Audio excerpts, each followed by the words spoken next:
प्रिय भाइयों और बहनों, क्या कभी आपने ऐसा समय देखा है जब आपने रो रो कर प्रार्थना की, दिल से पुकारा, पर परमेश्वर से कोई उत्तर नहीं मिला? आपने कहा, प्रभु तू सुन क्यों नहीं रहा, क्यों मैं तेरे उत्तर की प्रतीक्षा में हूँ? लेकिन आज परमेश्वर कहता है, मैं चुप हूँ पर मैं निष्क्रिय नहीं हूँ, मैं बोल नहीं रहा पर मैं काम कर रहा हूँ। यशाया 64:4। जो लोग उसकी बात जोहते हैं उनके लिए वह काम करता है।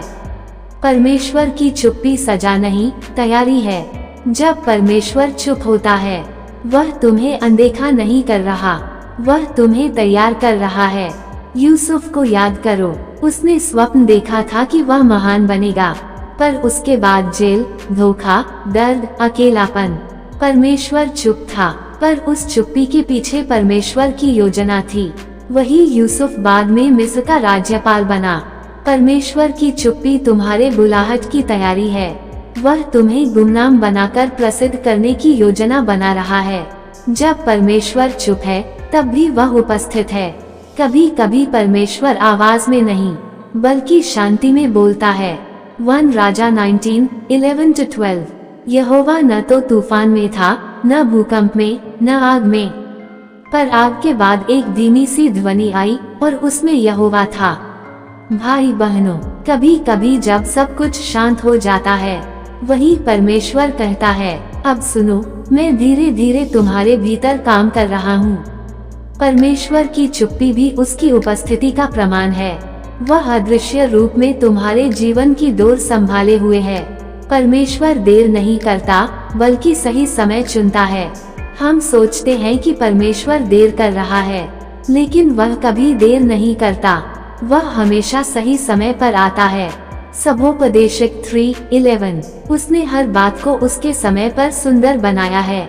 मरियम और माथा ने कहा, प्रभु तू होता तो हमारा भाई लाजर मरता नहीं। पर यीशु ने कहा, मैं पुनरुत्थान और जीवन हूँ। लाजर की मृत्यु देर नहीं थी, वह परमेश्वर की महिमा का मंच था। जब परमेश्वर चुप है, वह तुम्हारे जीवन में एक ऐसी गवाही तैयार कर रहा है, जिसे देखकर लोग कहेंगे, सचमुच ये परमेश्वर का काम है। चुप्पी के बीच विश्वास को मजबूत करो। जब परमेश्वर चुप है, ये वही समय है जब तुम्हें अपने विश्वास को स्थिर रखना है। हबक्कूक 2:3। वह दर्शन अभी पूरा नहीं हुआ है, पर वह अवश्य घटेगा। विलंब करे तो भी उसकी बात जोड़। तुम्हारी प्रार्थना व्यर्थ नहीं गई है, वह परमेश्वर के समय में पूरी होगी। इसलिए हार मत मानो, वह मौन में भी चमत्कारों की रचना कर रहा है। चुप्पी के बाद आने वाली महिमा। हर बार जब परमेश्वर चुप होता है, तो बाद में उसका उत्तर इतना महान होता है कि तुम्हारे आंसू गवाही में बदल जाते हैं। यूसुफ की चुप्पी मिस्र का राज्य, हन्ना की चुप्पी शमूएल का जन्म, यीशु की चुप्पी पुनरुत्थान की महिमा। परमेश्वर की चुप्पी हमेशा तूफान से पहले की शांति है। हे स्वर्गीय पिता, कभी कभी हम तेरी चुप्पी को तेरी दूरी समझ लेते हैं, पर आज हमने जाना कि तू चुप रहकर भी कार्यरत है। प्रभु हमें विश्वास दे, ताकि हम तेरी प्रतीक्षा में दृढ़ बने रहें।